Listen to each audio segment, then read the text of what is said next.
بسم اللہ الرحمن الرحیم۔ محترم سامعین و حضرات، آج رمضان المبارک کی 3 تاریخ ہے اور 3 رمضان المبارک یوم وصال ہے سیدہ طیبہ طاہرہ حضرت مخدومہ کائنات سیدہ کائنات سیدہ فاطمۃ الزہرا سلام اللہ علیہا کا۔ ان کی سیرت اور کردار کے حوالے سے چند نمایاں باتیں آپ احباب کی گوش گزار کرنا چاہتا ہوں۔ آپ رضی اللہ تعالی عنہا رسول اللہ صلی اللہ علیہ وسلم کی لاڈلی بیٹی ہیں، جنتی عورتوں کی سردار اور امت مسلمہ کے لیے پاکیزہ کردار کا روشن نمونہ ہے۔ آپ کی زندگی صبر و استقامت، عبادت و حیا، خدمت اور قناعت کا کامل نمونہ ہے۔ آپ کے چند نمایاں اوصاف کچھ اس طرح ہیں۔ ان میں سے نمبر 1، آپ کا عبادت و تقوی۔ سیدہ کائنات رضی اللہ تعالی عنہ کثرت عبادت، شب بیداری اور دعا میں مشہور تھیں۔ دعا کے حوالے سے آپ کی سیرت، آپ کا کردار یہ تھا کہ جب بھی دعا کرتی بارگاہ خداوندی میں دست سوال پھیلاتی تو اپنے حاجات اور اپنے ضروریات کو بعد میں رکھتی، محبوب کریم صلی اللہ علیہ وسلم کے امت کے لیے دعائیں پہلے فرماتی تھی، اور پھر گھر کے کام کاج کے ساتھ کی وجہ سے تھکن کے باوجود کبھی بھی آپ عبادات میں کوتاہی نہ فرماتی۔ یہ پہلا وصف آپ کا نمایاں۔ نمبر 2، صبر و استقامت۔ حضرت سیدہ کائنات رضی اللہ تعالی عنہا و سلام اللہ علیہا کا صبر و استقامت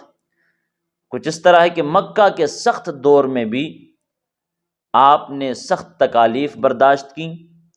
والد گرامی حضرت محمد رسول اللہ صلی اللہ تعالی علیہ وسلم کی دل جوئی فرمائی اور ہر آزمائش میں صبر و استقامت کا اعلیٰ نمونہ پیش کیا۔ اور نمبر 3، حیا اور پردہ داری۔ آپ سیدہ کائنات رضی اللہ تعالی عنہا، آپ کی پردہ داری اور آپ کا حیا کہ زندگی بھر پردہ اور عفت کا کامل اہتمام فرمایا کرتی تھی، حتیٰ کہ رحمت عالم صلی اللہ تعالی علیہ وسلم نے ارشاد فرمایا کہ محشر کے میدان میں عاطف غیب سے آواز آئے گی، جب سارے نبی، سارے ولی، سارے صالحین، ساری مخلوق خدا وہاں موجود ہوگی بڑی پیشی والے دن، اور جب سیدہ کائنات اہلیان محشر کے درمیان سے گزر کر جنت کی طرف روانہ ہوں گی تو رحمت کونین نے ارشاد فرمایا، دنیا میں چونکہ پردہ دار عورت تھیں اور عفت اور پاک دامنی کا بہترین نمونہ آپ نے پیش کیا، اللہ رب العالمین کو آپ کی پردہ داری اور حیا اتنا پسند آیا، یہ عمل، یہ وصف آپ کا، کہ حشر کے میدان میں حضور فرماتے ہیں آواز آئے گی کہ اے اہل محشر اپنے نگاہوں کو جھکاؤ، فإن فاطمۃ بنت محمد تمر، کہ تمہارے درمیان سے فاطمہ بنت محمد کا گزر ہو رہا ہے۔ نمبر 4، سادگی اور قناعت۔ گھر میں فقر اور سادگی کے باوجود شکر اور قناعت کو اختیار کیا آپ نے، اور دنیاوی آسائش پر آخرت کو ہمیشہ آپ نے ترجیح دی ہے۔ نمبر 5، خدمت رسول۔ آپ رضی اللہ تعالی عنہ نے اپنے بابا جان حضرت محمد رسول اللہ صلی اللہ تعالی علیہ وسلم کی خدمت اور آپ کی تیمارداری اور دلجوئی میں ہمیشہ آپ پیش رہیں، اور اسی وجہ سے تیمارداری، دلجوئی اور خدمت رسول کی وجہ سے آپ لخت جگر تھیں حضور کی، تو آپ کو ایک لقب ملا، ام ابیہا کہلائیں، اپنے باپ کی ماں۔ ایک ماں اپنے اولاد کی تیمارداری کرتی ہے، دلجوئی کرتی ہے، خدمت کرتی ہے، ان کے ساتھ اچھا کردار اختیار کرتی ہے، تو ایک ماں کی طرح حضرت فاطمۃ الزہرا نے جناب رسالت مآب صلی اللہ علیہ وسلم کے ساتھ آپ کی بارگاہ میں خدمت، تیمارداری اور دلجوئی کا ایک بہترین نمونہ پیش کیا، یہاں تک کہ آپ ام ابیہا، اپنے باپ کی ماں کہلانے لگی۔ اور نمبر 6، ازدواجی اور گھریلو زندگی۔ تو اس حوالے سے یاد رکھیں، آپ کا نکاح حضرت علی المرتضیٰ شیر خدا رضی اللہ تعالیٰ عنہ سے ہوا۔ گھر کا نظام چلانے میں محبت، قناعت اور تعاون پر آپ کا نظام خانہ جو تھا وہ قائم رہا۔ دوستان گرامی قدر، چند احادیث مبارکہ۔ نمبر 1، رحمت عالم صلی اللہ تعالی علیہ وسلم نے ارشاد فرمایا، فاطمہ بضعۃ منی، فاطمہ میرے جگر کا ٹکڑا ہے، فمن اغضبها اغضبنی، حضور نے فرمایا جس نے فاطمہ کو ناراض کیا اس نے میں محمد کو ناراض کر لیا۔ حدیث نمبر 2،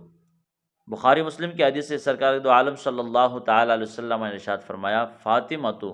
سیدۃ نساء اہل الجنہ، فرمایا فاطمہ جنتی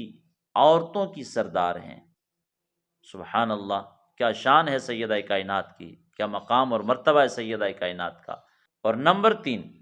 ابو داود شریف کی حدیث مبارکہ ہے کہ رسول اللہ صلی اللہ تعالی علیہ وسلم حضرت سیدہ کائنات سے محبت فرماتے تھے، اور والہانہ محبت۔ اور یاد رکھیں کہ ساری کائنات رسول اللہ سے پیار کرتی ہے، اور رسول اللہ صلی اللہ تعالی علیہ وسلم کا انداز محبت دیکھیں کہ سیدہ کائنات سے کس طرح پیار اور محبت اور الفت فرماتے ہیں۔ راوی کہتے ہیں کہ کان النبی صلی اللہ تعالی علیہ وسلم اذا دخلت علیہ فاطمہ، کہ رسول اللہ صلی اللہ علیہ وسلم کا یہ معمول تھا کہ جب بھی حضرت سیدہ کائنات فاطمہ الزہرا سلام اللہ علیہا جناب رسالت امام صلی اللہ تعالی علیہ وسلم کے پاک بارگاہ میں حاضر ہوتی، قام الیہا، رحمت کونین صلی اللہ تعالی علیہ وسلم سیدہ کائنات کے استقبال کے لیے اپنے مسند سے، اپنی جگہ سے اٹھ کر استقبال فاطمہ کے لیے سرکار کھڑے ہو جاتے، فاخذ بیدہا، اور پھر آقا علیہ الصلوۃ والسلام اپنے دست مبارک میں سیدہ کائنات رضی اللہ تعالی عنہا کا دست مبارک لیتے، فرماتے وقبلہا، اپنے ہاتھ میں لے کر پھر سیدہ کائنات کے دست مبارک کا بوسہ لیتے۔ حضور سیدہ کائنات کے ہاتھوں کا بوسہ لیتے اور سیدہ کائنات رسول اللہ صلی اللہ علیہ وسلم کی دست بوسی کرتی، اور آقا علیہ الصلوۃ والسلام اتنا پیار کرتے تھے کہ حضرت سیدہ کائنات کا ہاتھ میں لے کر پھر سرکار دو عالم صلی اللہ علیہ وسلم بوسہ لیتے، اور پھر فرماتے ہیں فَأَجْلَسَهَا فِي مَجْلِسِهِ، سرکار دو عالم صلی اللہ علیہ وسلم اپنی جگہ پر خود اٹھ کر کھڑے ہوتے، اور اپنی جگہ جہاں سرکار بیٹھے تھے اسی جگہ پر سیدہ کائنات کو خود اپنے مسند پہ بٹھاتے تھے۔ اللہ اکبر کبیرہ، سبحان اللہ، رحمت عالم صلی اللہ علیہ وسلم نے کیا والہانہ محبت فرمائی حضرت سیدہ کائنات سے۔ دوستان گرامی قدر، آج رہتی دنیا تک یہ بہترین نمونہ ہے، بہترین مثال قائم ہے کہ اپنی بیٹیوں کے ساتھ ہمیشہ والہانہ محبت کریں، بیٹیوں کے حقوق کو نہ ماریں، بیٹیوں کی عزت و آبرو کا خیال کریں، بیٹیوں کی تعلیم و تربیت کا خیال کریں،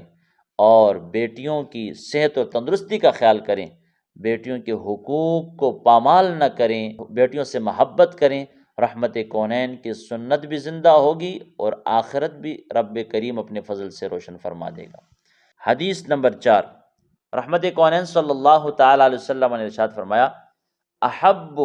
اہلی الی فاطمہ، فرمایا میرے گھر والوں میں سے سب سے زیادہ محبوب میرے لیے حضرت سیدہ کائنات کی پاک ذات ہے۔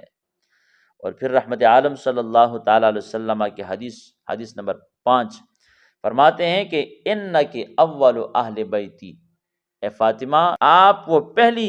شخصیت ہیں میرے اہل بیت میں سے، لحوقم بی، کہ کل جنت میں سب سے پہلے آپ مجھ سے ملیں گی۔ دوستان گرامی قدر، حضرت سیدہ کائنات رضی اللہ تعالی عنہا کی سیرت، کردار کے چند نمایاں پہلوؤں پر چند باتیں گوش گزار کی۔ اللہ وحدہ لا شریک کے بارگاہ میں دعا بھی ہے کہ رب العالمین ہم سب کو جناب سیدہ کائنات سلام اللہ علیہا کے نقش قدم پر چل کر زندگی بسر کرنے کی توفیق عطا فرمائے۔ آمین، وآخر دعوانا ان الحمد للہ رب العالمین۔